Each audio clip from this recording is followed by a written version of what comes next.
Hi everybody!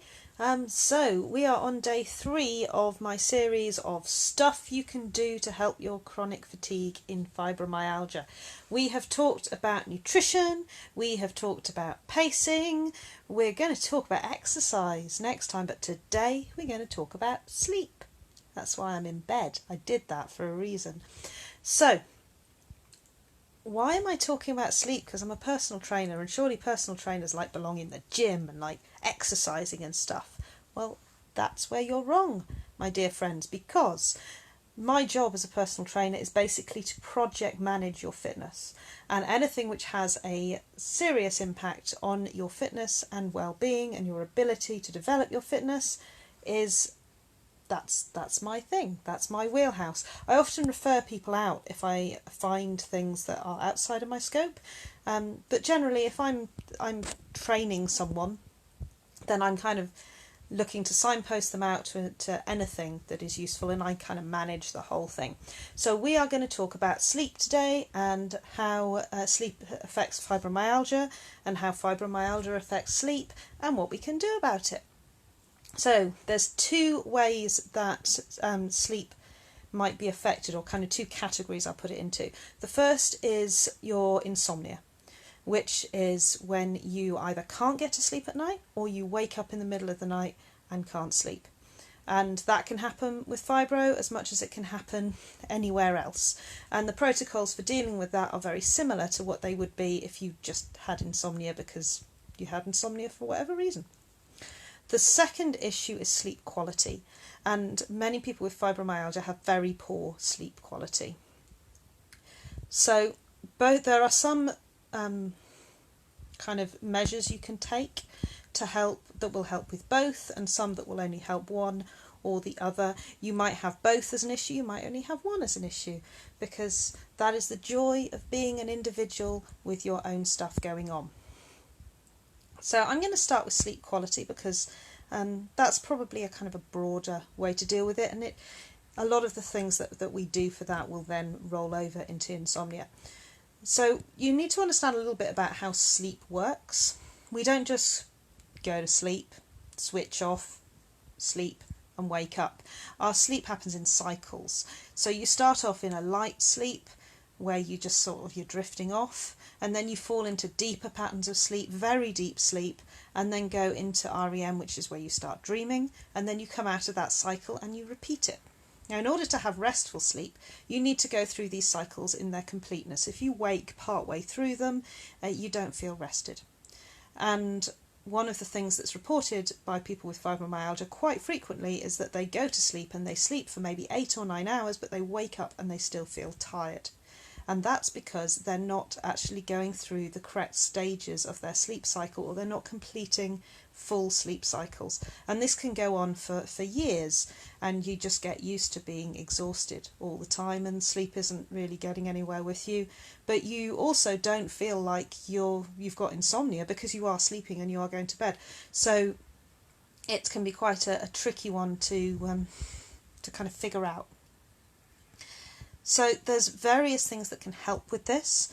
We're going to talk sleep hygiene as a general thing, and sleep hygiene is also important for insomnia, so we'll go into them both. You may also have elements of both, so you might have broken sleep cycles where you feel like you're sleeping well but then you wake up for a patch, or you might wake up early in the morning and you can't get back to sleep, or you might have trouble getting to sleep and then you get to sleep and then you get broken sleep cycles.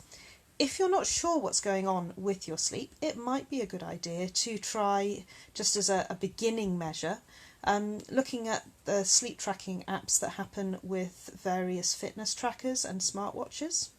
They're not massively accurate, they're not a diagnostic tool, but they give you a good idea of what's going on, and they will pick up movement in your sleep. So if they are picking up moments through the night when you're restless, and those restless periods are happening at maybe 1 hour intervals, then you know you're not getting proper sleep cycles. So a full sleep cycle is about 90 minutes. So you would expect your night's sleep to happen in multiples of those 90 minutes. If you're waking up at intervals of shorter than 90 minutes, you're not completing full sleep cycles, and that will become quite obvious there that is an issue that you are seeing. And then that's also something you can then take to your healthcare providers, and they might want to do sleep studies, they might not want to do sleep studies, but you've got an idea that there is a restlessness through the night, and that is what the problem is. So good sleep hygiene is the first place to go. Really interesting point that has been studied. People who commit to improving the quality of their sleep improve the quality of their sleep. It's not necessarily what you actually do beyond there is important to an extent, but the actual act of deciding you're going to has an effect. So there's that kind of conscious the first thing I say to anybody who wants to deal with any kind of sleep issues is look at when you're going to bed and make it consistent.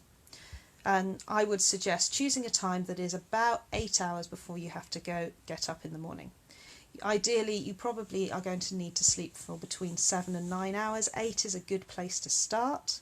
If you find going to bed 8 hours before you need to get up means that you're waking up early, you might want to push it back. If you find you're still struggling to wake up in the morning, you might want to pull the bedtime forward.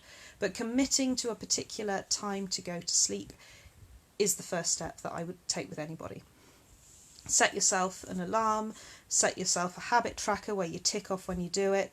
Just tell the people in your house around you, don't let me stay up beyond whatever that time is, and you put yourself to bed. If you have trouble settling, you might want to put yourself to bed maybe half an hour before that point to make sure that you've got that time to unwind before you go. Speaking of unwinding, there are various things that will make it harder for you to go to sleep. Caffeine or alcohol in your system are one of them. You might want to avoid both completely. You certainly want to avoid consuming caffeine later in the day, because that's not going to help. It's a stimulant. Don't take stimulants before you need to rest. That makes sense. The other thing that is a really common issue is blue light. So if you are using screens, particularly phones or computers or laptops or anything like that, you need to either cut them off a couple of hours, at least 2-3 hours before you go to bed, but possibly even more. Or you need to put a blue light filter on them. There are various apps that you can put on your phone that change the colour of the light that comes out of your phone to reduce the blue tones. And then that starts to feed into your brain the idea that now we're coming into evening. Blue light stimulates the brain and makes you think it's daytime and you need to wake up. You can also get blue light filters for computers. I think there's a program called Flux, I believe it is the one that I have on my laptop. But if you search for blue light filters, you'll find like millions of them. So if you absolutely must use screens later in the evening, filter them. If you can avoid it, brilliant, avoid it. It's great. Sleep routines are useful. A warm shower or bath before bed is really helpful. What it does is it cools down your core temperature, and that starts to make your body more likely to rest and to move into a restful mode. Keeping these routines up and keeping really nice sleep hygiene is really important. Having your room dark, use blackout blinds if you can. I really like sleep music. Sleep music is one of my favourite things. You can find loads of them on YouTube. I quite like binaural ones, they are fun. You can get 8-hour tracks that just play plinky plonky music that persuades your brain that it needs to go to sleep. You might like it. Try it. It's good fun. There are also nap length ones, and the nap length ones are the ones that I really like. We will talk about naps shortly because that's a contentious issue. So yeah, sleep, nice music. You might want to settle down. We talked yesterday about managed rest and about the kind of mindful relaxation. Doing some of that just before you go to bed is a good thing too. So whatever builds into your routine that helps for you. I would also suggest making changes gradually. Don't just suddenly go, this is my new sleep routine, there's this and there's this and there's this. Start with a bedtime and then introduce other things and see how they go, because you don't necessarily know which one is going to be the one that is helping you. There are also various supplements and such like that help with sleep. I'm going to give you the caveat that I gave in nutrition. I don't give advice on supplements. That's not my wheelhouse. There are people who do. What I will say though is that a very common herbal remedy for sleep is valerian. and it's okay to use that intermittently, but do not use it chronically or in high doses because it damages your liver. There are other things. In some countries, melatonin is freely available as a sleep supplement. In the UK, it's a bit tricky. 5-HTP is a kind of relative precursor to melatonin and is freely available in the UK, and some people like to take that as a supplement, and that is a reasonable one to take on a regular basis. So that's me signposting. If you're interested, go and learn about 5-HTP, talk to your medical people about it, see how they feel about you having it. There are obviously also medications for sleep if that is an issue in the long term.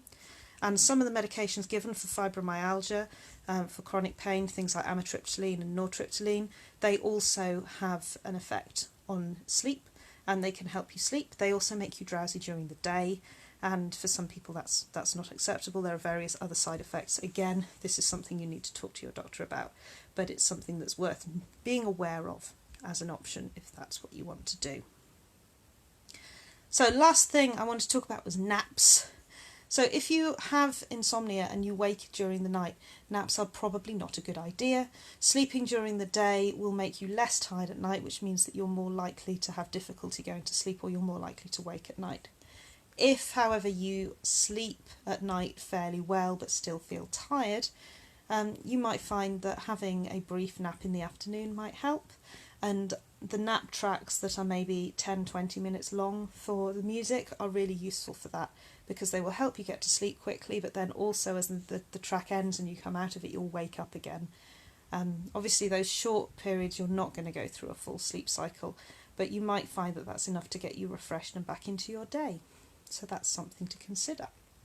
Okay, so I think we've pretty much covered that. Sleep, fibromyalgia, take care of your sleep hygiene. Go for routines, don't take it for granted, and see how it goes.